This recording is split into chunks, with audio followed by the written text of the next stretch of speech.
All right, guys, it's time for another episode of Talking Preps. I say it every week. Are you ready, Rick? Absolutely. Randall? Let's go. Do I need earplugs? Here we go.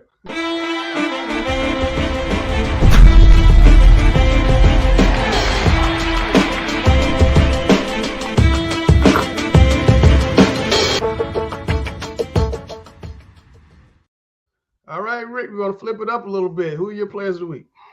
Well, we're going to start with 6'10 junior Trent Steinauer of Lake Norman with a triple-double, and not just a triple-double, but easily a triple-double with 27 points, 16 rebounds, 13 blocks in the game against East Forsyth. And now Lake Norman is 26-2 and on to the Sweet 16. Another player that we haven't talked about much off the Chambers team is 6'0 junior Jaden Terrell. When you look at Chambers, we've talked about, the super sophomores, Mario Hansen and Jordan Patton. But in this particular game, Terrell had a game-high 25 points. He went 5 for 6 from the three-point line and 10 from 11 from the floor. Yeah. Next up is 6'3 junior guard Chadwin Traylor of North Mech. What a game he had to help out with the absence of Trey Maxwell. He had 25 points in the second round over South Mech, and North Mech is the number 5 seed, and they will travel to the number 4 seed Mount Tabor on Tuesday. Big game. And next up, we have 6'0 Grant Hamilton, the senior, going to Roanoke. 26 points, 10 rebounds. They needed every bit of it.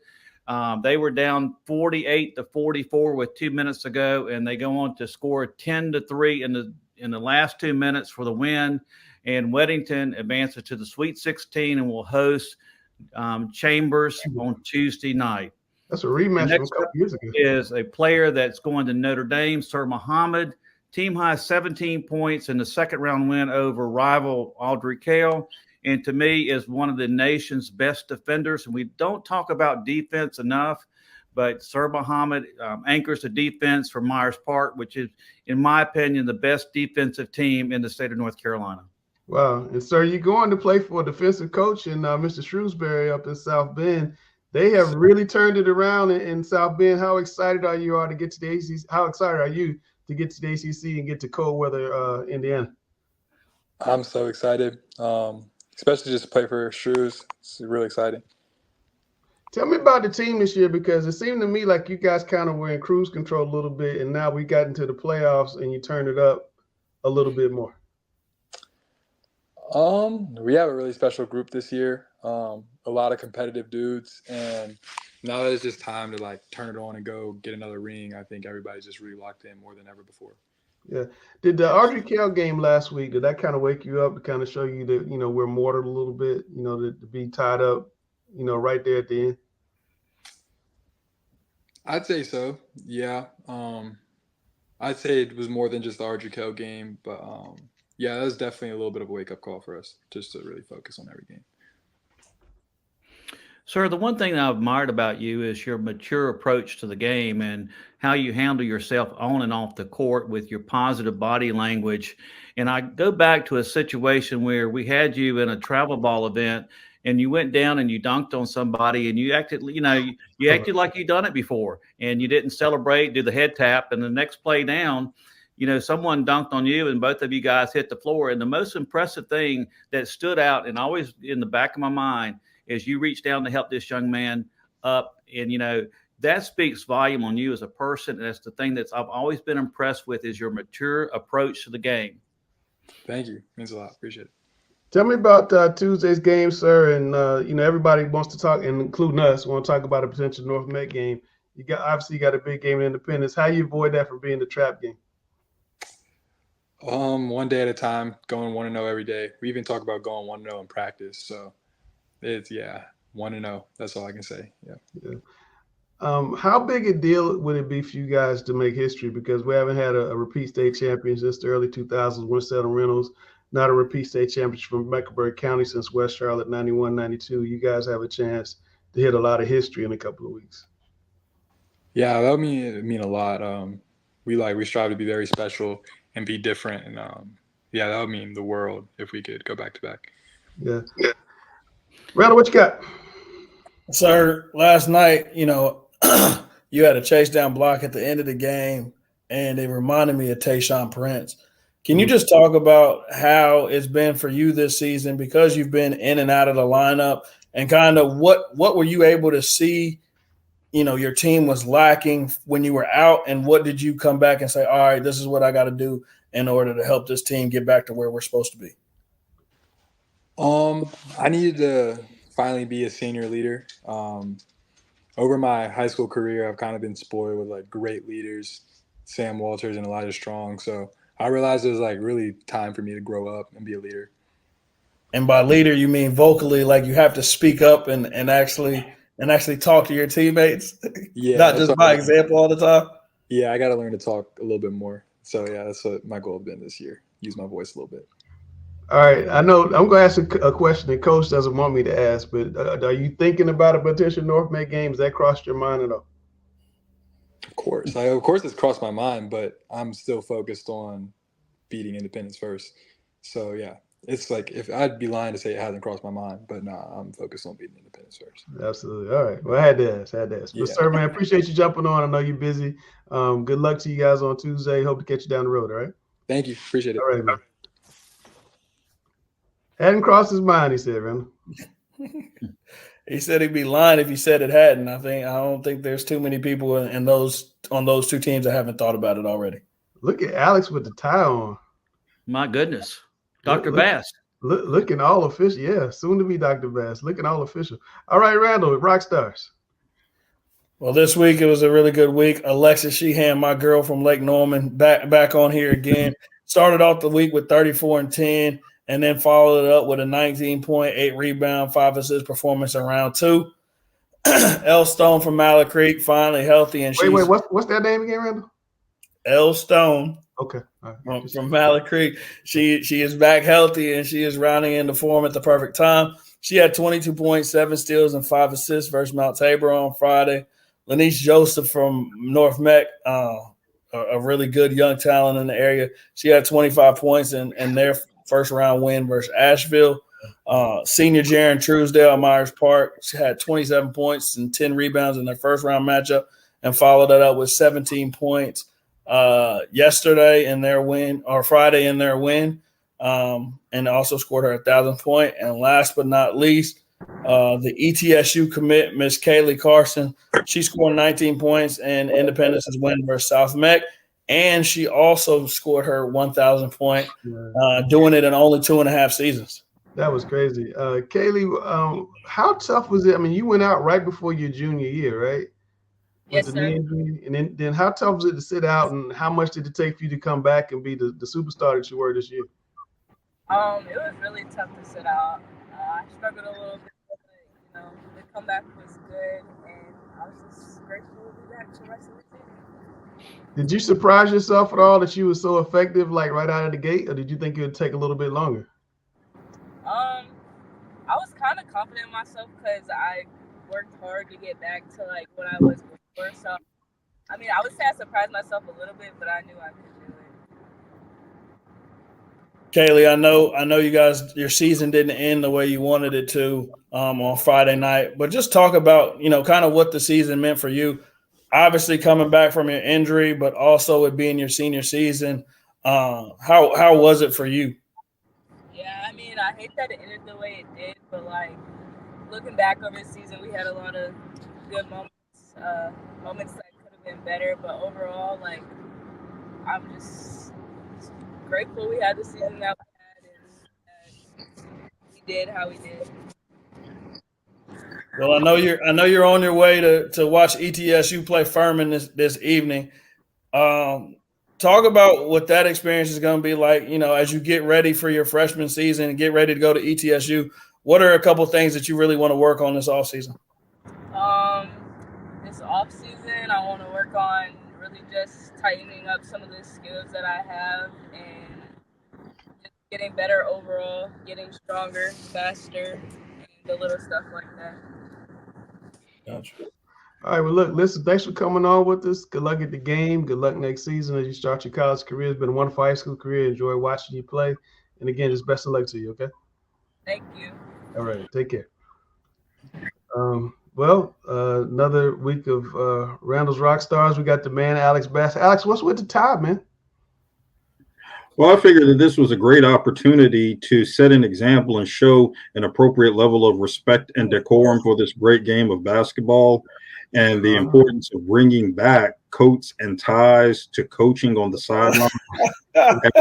Important, and it's at the foundation of education-based athletics because our teacher coaches are teachers first and foremost. And the recent pandemic and some of the changes we saw in game coaching attire are no reason whatsoever that we should have a decline in this basic level of respect and decorum for the game, which we all can simplify. So you were excited last Saturday when we sat there in Raleigh and watched Christ School and Providence Day play, and Ron Johnson had on the shirt and tie and Coley had on the suit and tie. You were impressed with that? I was very, very impressed with that. We have a number of coaches who are showing appropriate respect and decorum for the game and are not giving in to the tendency of television and other forms of multimedia, however wonderful they may be, which are determined to turn coaches into actors rather than teachers, first and foremost. So the decorum that those gentlemen exemplified and that many of our wonderful female coaches exemplify at the same time certainly is a wonderful model to be emulated by our student athletes. Nobody better than Coach Mitchell, Christy Mitchell, our compatriot on this. All right, Alex, well, I know you're excited to see that, but now it's time to talk some basketball, so let's talk roundtable.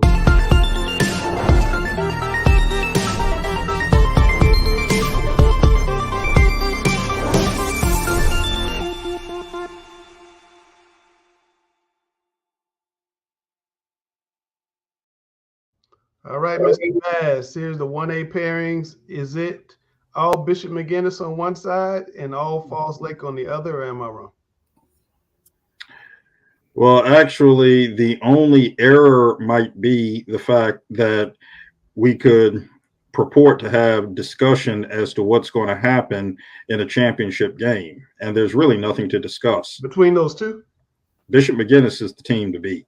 Okay. And it is what it is. There's not a lot of discussion to it, and that is not a commentary on Falls Lake. It's a commentary on Bishop McGinnis.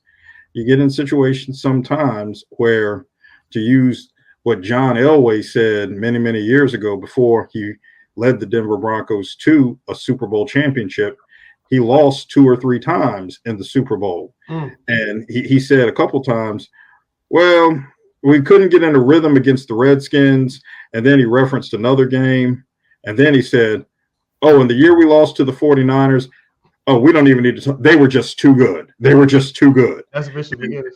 And that's the situation here. Okay. So okay. Let's talk a little 2A.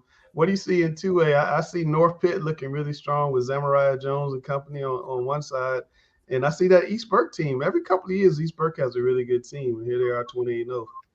East Burke has a tremendous tradition in that Unifor area. For many, many years, East Burke flew under the radar because of the achievements of programs like Freedom out of McDowell, which is in Burke County as well.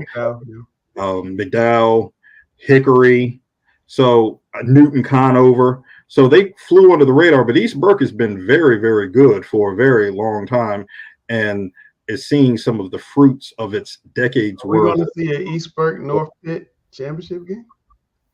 Well, we can't look past Seaforth last year. I was getting ready to say the same thing. I was going to say, not so fast, my friend. Not so fast. They want some revenge. Now, that was a heck of that's the game. I mean, that's just the game I hope we get to. I hope we get to North Pitt and Seaforth, but I know, like everybody keeps telling us, it's one game at a time. Oh, yeah. It is one game at a time, but it's okay to talk about future games. I mean, that's what we're here. This is talking prep. I know. We're talking about high school games. All right. Of course, we're going to talk about some future games today. Oh, we are. 3A Alex on the east side. What do you see? Cape Fear with Jada Angel certainly has a very, very strong case, all things considered. And the schedule that they've played, particularly within Cumberland County, always bodes well for preparing the Colts for a deep playoff run. We're seeing that bear itself out right here. You see some other traditional teams. South Central is always competitive. Southern Durham, Terry Sanford, another one of those Fayetteville, Cumberland County schools that with whom Cape Fear has to compete year in and year out. So iron sharpens iron; they strengthen each other. But I do like Cape Fear and Jada Angel.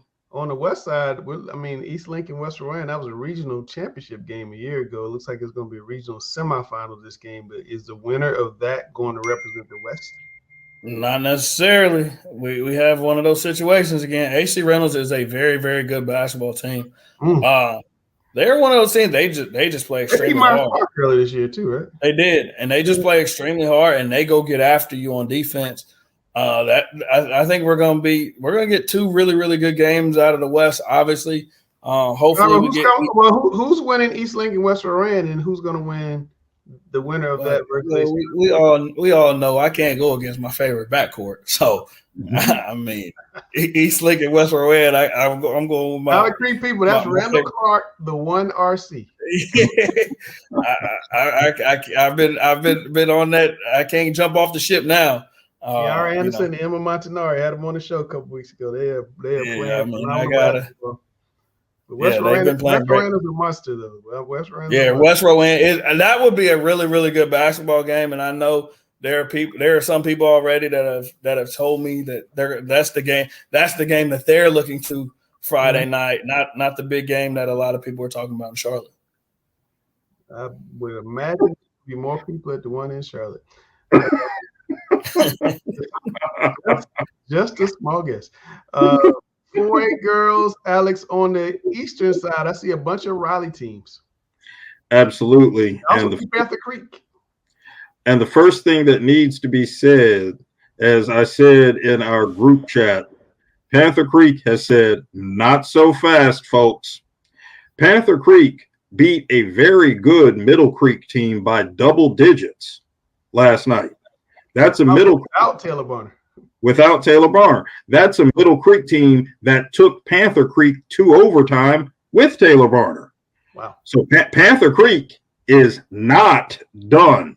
You have to look at Olivia Tucker, the Campbell signee, very, very athletic guard who can step in and show leadership on the floor as well. You have to look at Kirsten Smalls, the 6-foot multi-time indoor track and field high jump state champion, and her pivot prowess. A lot of people, you have to realize Taylor Barner did some things for this team that, of course, everyone would love to have her, but people, however unintentionally, underestimate the abilities of people like Kirsten Smalls because she receives fewer touches with Barner on the floor. Who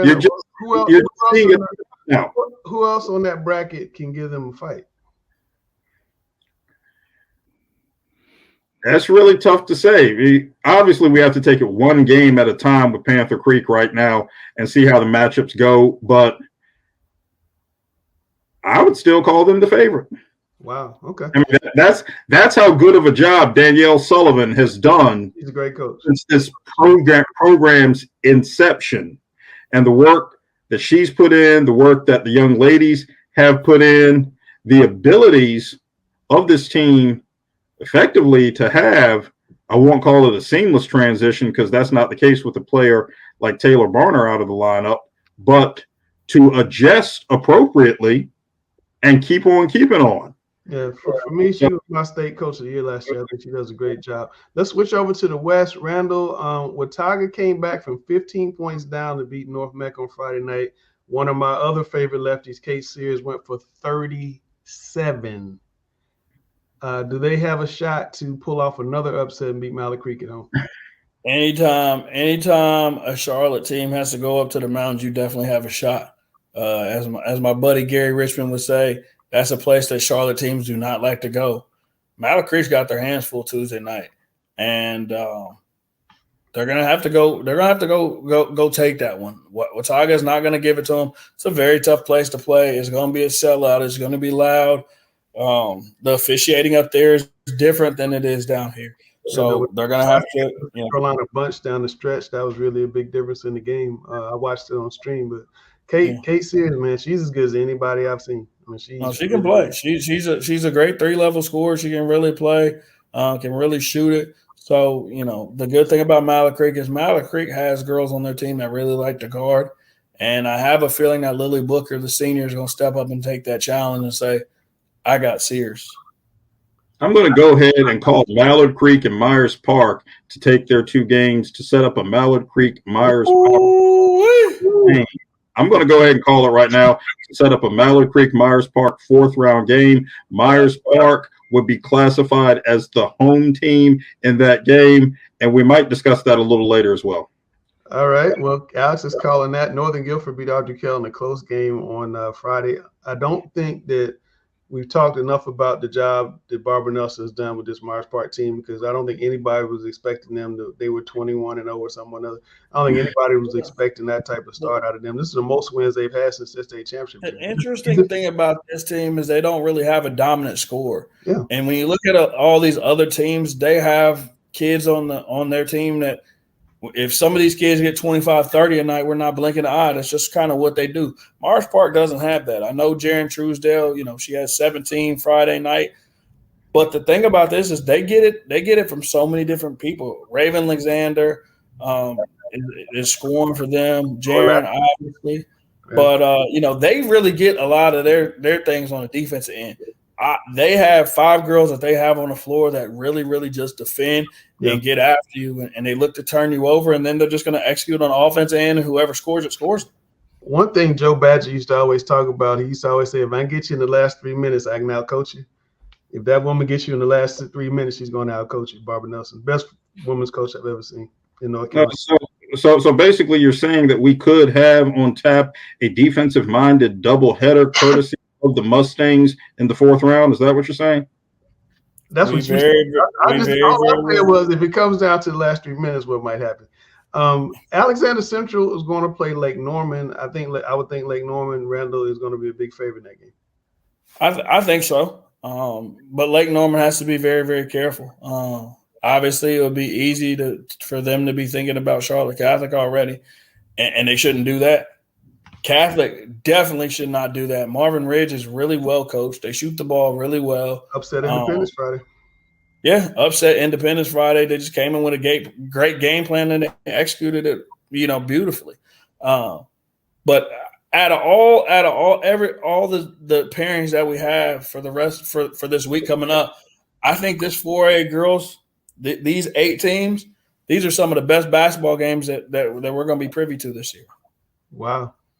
Do you think Lake Norman and Catholic were a regional final last year, so you think we'll get that again? I think we got a collision course for it. I think the way that that Lake Norman team is put together and the way that they've been playing together, I think that those 2 teams are on a collision course to run into each other again. Wow. All right. We got Gary trying to hide down there a little bit. Gary, any thoughts on the 4A West on the girls' side? If Mallard Creek's to lose. Mallard Creek's to lose. Mallard Creek is number 1 as a state championship. Will that pressure get to them, or will the altitude get to them in Watauga? It's not the altitude; it's the officiating. Gary, I already told him that. I said exactly what you would have said before you got on here. They did. I mean, I will say I watched the game. Watauga went to the free throw line an awful lot down the stretch. It got the last 2 minutes of that game, sir. But you have to adjust how you play to how the game's being officiated. Yeah, but it got very one-sided in the 4th quarter last night, and it was the same guy making all the calls. It got very one-sided at the end of that ball game, and that's something that has happened a lot throughout history. I've experienced it. Heck, I got a call from the state one year because you remember Langston when I played McDowell, the foul calls were 27-1. Yes, I remember. I was there. And I commented on the officiating, and you asked me, you said, "Do you want me to put this in the paper?" I said, "Please do." and he said, "You ready for the fine?" I said, "I already told my AD, get ready to pay it." And the state called.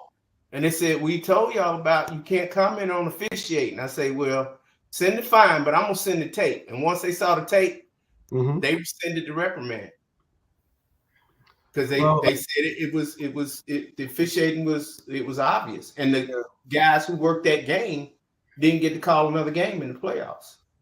Well, again, altitude. Before we move forward, as for altitude, let's just remind all of our viewers that ultimately, from Mallard Creek and everyone else, that it is your attitude, not your aptitude, that determines your altitude.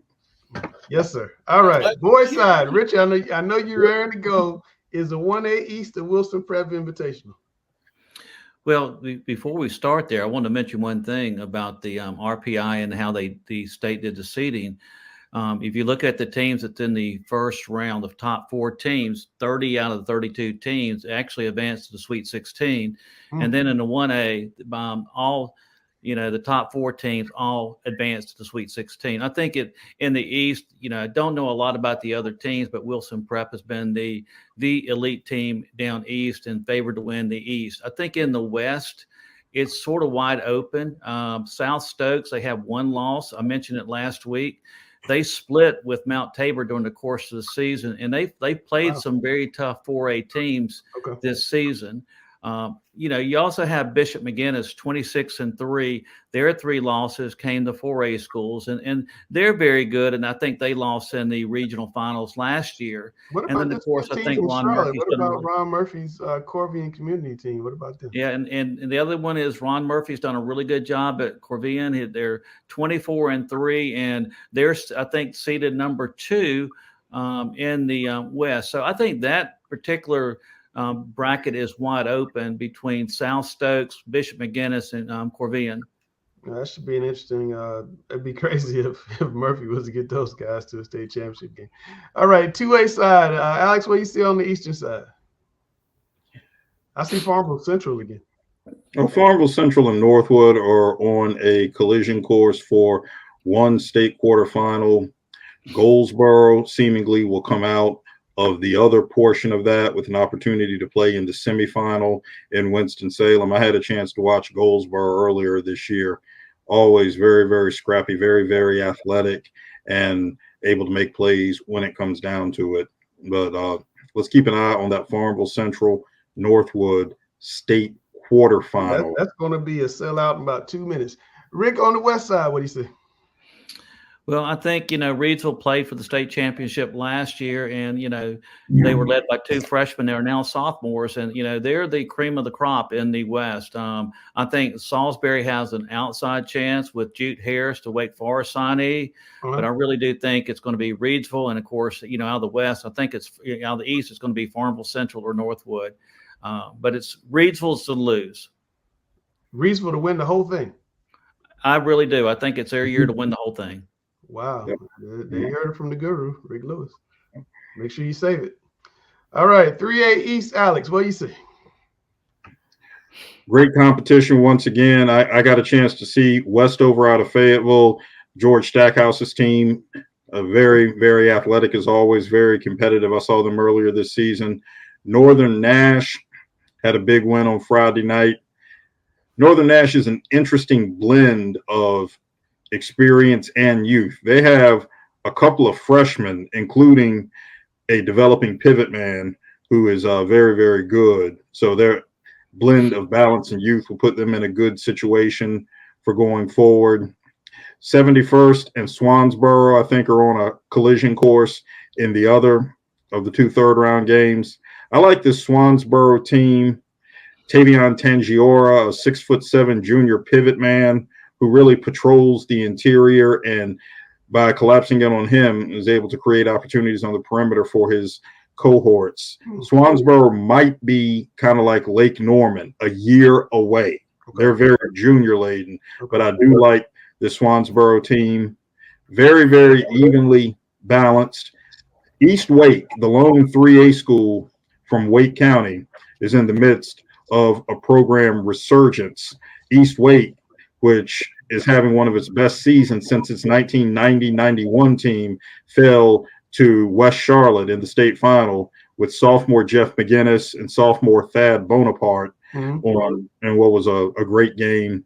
in the waning years of the legendary Charles McCullough's career. So East Wake is having a good resurgence, and you have Southern Durham with Jackson Keith, one of the top juniors in the state. So just a whole lot of balance right here. First Flight's going to come with their three-point shooting barrage. If you look at the state records for three-pointers in a game, First Flight has about 5 or 6 out of the top 10. Wow. So they're going to come with their barrage. A whole lot of balance here in the 3A East. Oh, there's not a whole lot of balance in 3A West, is there, Rick? Not a lot. I think it's going to be the Central Cabarrus Invitational. They're 29-0. They were 32-0 last year, won the state championship. Although they lost two they lost one Division I player, one Division II player. Mm-hmm. They have the Daniel twins. DJ Kent is probably the most improved player in the state of North Carolina. He has a D2 scholarship, but the key to their success this season has been 6'9" Joshua Dalton, who transferred in late summer, and he provides that rim protector. He runs the floor. He's a rim runner. Mm-hmm. He just adds a different dimension to the team.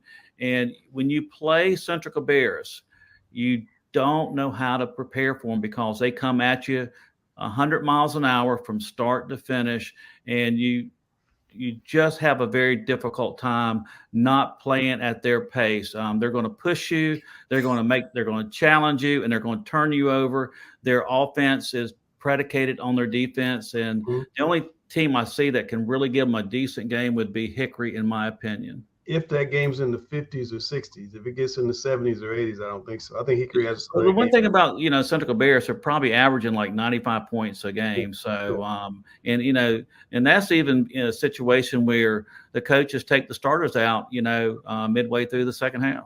No, they've been having a great season. I just think if Hickory's going to have a shot, they're going to keep that score way down.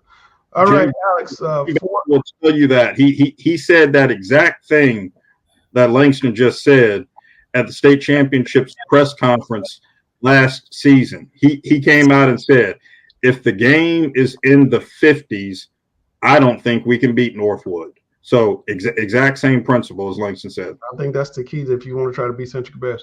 All right, 4A West, Alex, I see a bunch of Raleigh, a little bit of Richmond County on the eastern side. Very much so. Richmond County playing well, had a 20-plus point win on Friday night.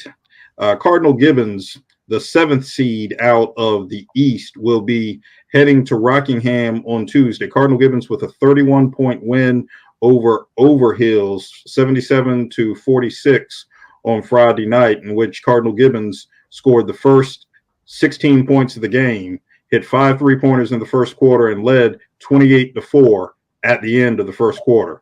And it was on from there.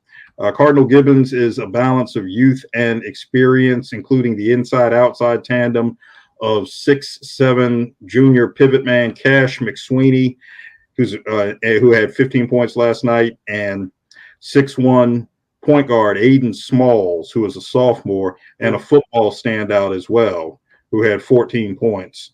So good inside-outside tandem there, complemented by a bevy of student athletes who play their roles well. That could be a good game. Green Level will have one of its bigger tests of the season when hosting Garner. Green Level's a very good team. There have been questions throughout the season about exactly how strong its conference was this year, but this is a statement opportunity for the Gators to prove the progress they've made in the few years that the school has existed. Panther Creek and Millbrook, no strangers there in terms of Panther Creek, the 2022 state runner-up to Weddington. Millbrook with Colt Langdon always in the mix. That'll be a good game. New Hanover undefeated will be hosting Sanderson. Sanderson out of the Cap 6 with Cardinal Gibbons. So how good is that New Hanover team? They're good. They're good. A blend of size and speed and shooting. New Hanover is in a great situation in terms of being able to attract very good talent, and they do. And this isn't the stage or the setting to discuss that certain players may have come from other schools in the county within the last year. Kids want to play together. They figure out ways to do it. Yeah, this isn't the setting to discuss that. This is what it is. But New Hampshire has put together a very impressive, deep team. Okay, let's flip it over to the western side. Rick, Grimsley's going to play Lake Norman. We keep talking about Lake Norman maybe being a year away. They're just a couple of games away right now. They're a couple games away, and that game's at home. And you look at the West. 6 of the 8 teams are from the Charlotte area, and you have Mount Tabor, who has played Lake Norman twice, and Lake Norman came victorious both times, and the other team is Grimsley. But, you start off with Independence. Preston Davis is going to come out with that 3-2 zone against Myers Park. They're going to try to really slow it down. But we all know Myers Park is nationally ranked. They're as high as number 4 in the country, and they're number 4 for a reason. They have 3 high major players, and naturally they're going to be the favorite in that particular game. North Meck is the number 5 seed. Will travel to the number 4 seed, Mount Tabor. I don't think that's really going to make a difference. I think North Meck, I think they play with a little bit of an edge, and they have that guy named Isaiah Evans who can single-handedly carry a team. I think the most interesting game of the night is going to be Chambers versus Weddington. I really thought Chambers has played a very difficult schedule, and I really thought they was going to be one of the top 3 or 4 teams in the state. But they have the opportunity to get back into the Elite 8. Chambers, I think the biggest thing for them, they have the talent. And I think the biggest thing for them is they don't have that dog mentality yet as far as an individual player. I think the coaching staff believes that they can go all the way.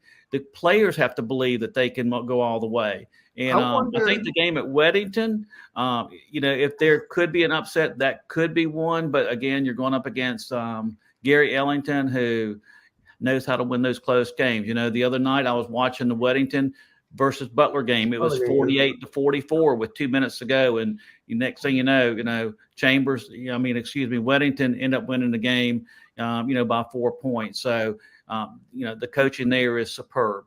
And, of course, Grimsley at Lake Norman. I'm sure if Chambers is going to get it done, this is the point where 6'8" senior pivot man Mario Hansen has got to distinguish himself as the X factor. You see exemplary play of pivot men throughout the state playoffs, including Lake Norman's Trent Steiner and the triple-double he had on Friday night.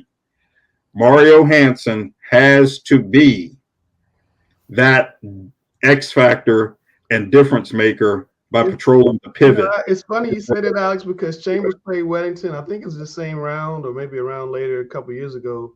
Had a big advantage inside, didn't go to it, and then lost a late on an 8-9 point lead in the last couple of minutes. I wonder, go ahead, Gary. I like to talk about the pivot, but here's the lost art is not pivot play, it's pivot passing.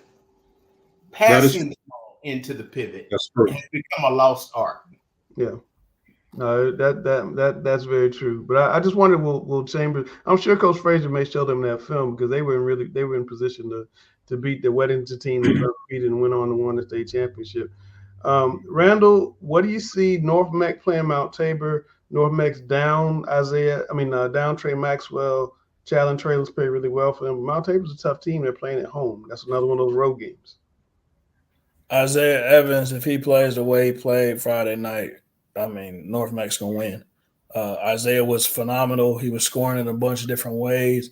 He was taking off from outside the lane. He's hitting turnaround fadeaways on the baseline.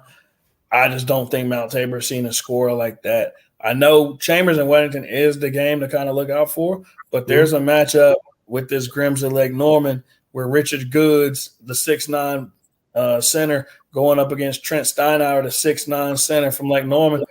If we want to talk about pivot play, I think those two have a chance to whichever one of them, impacts the game the most. It could make that game very, very interesting because I think Grimsley matches up better with Lake Norman than a lot of people believe. Fast forward, Randall. Who's winning these two games? Who are the winners of this game Tuesday? And is going to play Friday. Who's playing Friday? North Meck will be going to Myers Park. And Weddington will be going to Lake Norman. Wow, that'd be one heck of a Final Four. Go ahead, Gary. What do you think about that? I don't know which game it's going to be, but out of these 4 games, there's going to be an upset in one of them. Me personally, I think that if we're going to get an upset, like Coach Rick said, that Chambers Weddington game is one, but that Grimsley Lake Norman matchup, for some reason, I think that Grimsley matches up with Lake Norman a little bit better, and it wouldn't surprise me if they were able to sneak one out. Randall explained why. He explained exactly why. It's because of the pivot men. It really is. Whoever gets the better of that matchup, if Richard Goods can establish his prowess in that game to open things up for Grimsley on the perimeter, as Randall said, that can be a Grimsley win. So, as I said, also, guys, Trent Steiner is probably the best defensive big in the state. I just don't think anybody's going to be establishing themselves on Trent. How many blocks do you have? We're going to see. We're going to see. Richard Goods, I'm talking about 6'9". I'm talking about 6'9", big. We're going to find out. We will find out. Is Mars Parker in gear now, Randall? Yeah. I mean, I think everybody's focused and everybody's on the same page over there. Because I kind of feel like we're kind of going through the motions. It really reminds me of like people talking about Michael Jordan and how they just find reasons to be mad at you. They find reasons to like, and that's really how this group is right now. They're just finding little reasons, to motivate themselves for each and every round of these playoffs. All right, Gary, I'm going to give you the final word. You said one of these things is going to be an upset. Which one's going to be the upset? Go ahead, go out on a big limb. Go out on a big limb. It's going to be the Grimsley Lake Norman game. That's not the big limb. Huh? I said that's not the big limb. I thought you were going to go out on a big limb. What'd you want him to say? You wanted to say that Mount Tabor's going to beat North Meg? That's what you wanted him to say? I don't want him to say anything. I want him just to say what's on his mind. He tried to set you up. No, not at all. You got where I went to school. Exactly. I have not at all. Gary, it's always your own people, man. Yeah, heck of week games. All right, we got to do coach versus coach. So we got Gary and we got Randall, and I'll play the middle person. Let me get the music, and we'll let me find the music, and we'll do it.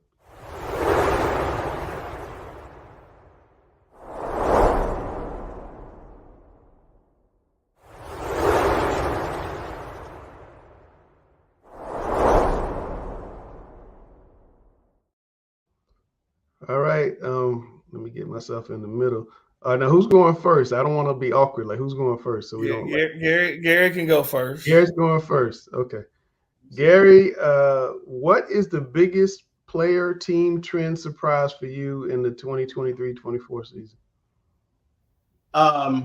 The biggest trend for me is that all the conferences, boys and girls, seem to be top heavy. Where you didn't have the loss of the middle class in high school basketball. Mm-hmm. I think that's the biggest trend. Initially it was girls, but by the end of the season, I think it was boys too. The loss of the middle class, where you had a big drop off. And when I say drop off, I'm talking about from second to third. There was a big drop off between second and third place teams. So I think we lost the middle class in boys and girls basketball this season. Randall. I think the biggest surprises for me were how good South Meck was on the boys' side and how well Myers Park's girls' team has played. I think those are two big surprises that coming into the season I wouldn't have expected. I think both of those teams, South Meck boys, they overachieved, and Myers Park girls, they're playing with house money right now. South Meck was 9-17, I think, last year, and 21-6 this year. Coach McDonald did a phenomenal job by Coach McDonald. For sure. It's kind of what we were talking the other day, like, who should be coach of the year? The person who wins the state championship that always gets it, wins the conference automatically always gets it, or somebody like that. So it's really cool. We'll have that argument on Friday when we go to Red Robin to pick these teams, or Thursday when we go to pick these teams. All right, Randall, are you bothered by the state having a state championship game on Friday at 1 p.m.? No, I think that when you look at how the schedule is, they had to figure out ways to space everybody out and give enough people time to be celebrated and to win their championships and cut down the nets and all that good stuff. So it's not bothersome. Everybody, the big complaint is going to be whoever has to play at 1 p.m., they're going to be disgruntled. Like nobody, you can't make everybody happy. And whoever gets the 1 o'clock game, they're going to be disgruntled. Probably whoever gets the 3 o'clock game, they're not going to be much happier. But yeah, the 1 o'clock group is probably going to complain the most. Well, I mean, I think to me, it's part of a compromise the state had to make. I mean, they could put one game in the annex and one game in the main gym, but if you go to the annex, well, you put us in the annex. Yeah, it just wouldn't be worth it. You're not playing in front of the same crowd. But I'm sure that the kids they got to play at the 1 o'clock game. Hope I get to leave school as soon as I get there. I'm sure they're not going to complain. Gary, what do you think? Yeah, speaking as an educator, I don't think the students have a problem with it. I don't think the teachers have a problem with it. Yeah, because they gonna leave, and it's an early start to the weekend for them. So I don't think they have a problem with it. I think the ones that may have the biggest problem with it are the parents who gonna have to take a day off. Yeah. To go to see their kids play, but hey, it's for many of them that's a once in a lifetime thing, and I think it's worth taking a day off for. Yeah, I'm sure a lot of those parents got to take off for AAU games. I'm sure they're used to it by now. Yeah, and a lot of states have a similar format to this. I mean, Q Tucker she looked at a lot of different models, and because it's new for North Carolina, I think there might be a little bit of an uproar about it. But I think over time, it'll just be state championship 1 o'clock. I mean, I actually like this format, so I'm curious to see how it goes. And it depends on what schools are involved, because there's some school systems that start spring break on this week and some the following week. Everybody's not on the same calendar as far as when spring break is coming up. Yeah. All right. Gary, with the NCAA, and this is right down your alley, would the playoff system be better if there was more human curation? Yes, definitely. I think the computer should pick the 32 teams, and then I think you should have a selection committee that picks the matchups. You do not need to have teams from the same conference playing each other in the first round.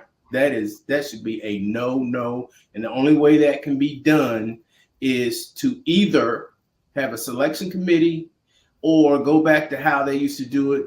I guess it was in the 90s almost, where teams were pre-seeded. You knew based on where you finished in your conference where you would play, and the only thing that had to really be determined is what 5 or 6 teams were going to get a wild card.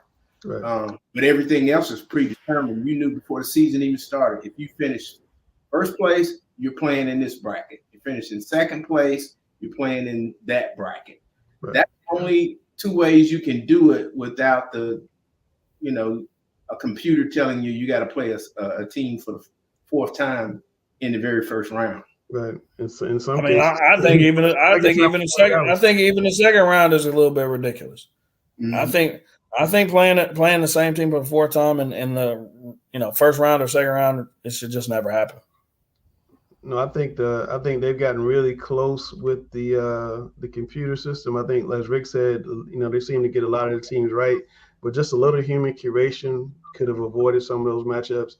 And it also could have set up some of these games are going to have potentially humongous crowds on Friday, pushed it one step further where they could play in the larger arenas, which is what the state association was trying to do.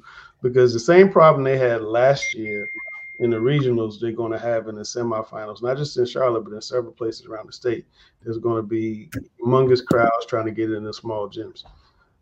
Rick, I give you the final word before we give Randall's final thoughts. What do you think about human curation, playoff pairings, all of it? I think the RPI is good in the sense that it basically picks your top 4 teams based on strength of schedule. But I do agree. I think there's a human element that needs to be added to the equation where you don't have a team like Hopewell going up against Chambers, who just played each other the week before the conference tournament. That was their 4th time and 2nd time within, 7 days. I think, that could be added to the equation to make it really a lot smoother. Yeah, well, I think they're getting close. I think they got a really close system. All right, Randall, final thoughts. Basketball IQ is at an all-time low, and as a basketball community, we have to do a better job, not only just with grassroots, but also with high school and even college. Our focus is totally off. I think we have too many kids that are worrying about Instagram reels and highlight tapes and not worrying about just playing the game of basketball. These kids are playing way too many games and not being put in situations where they can work on the skills that they're developing and actually learning how to play the game of basketball. I think now we have kids are better players, but I don't think that they actually know how to play. And watching kids do 8 dribble combos, but not knowing how to jump off the proper foot to make a layup is beyond my belief.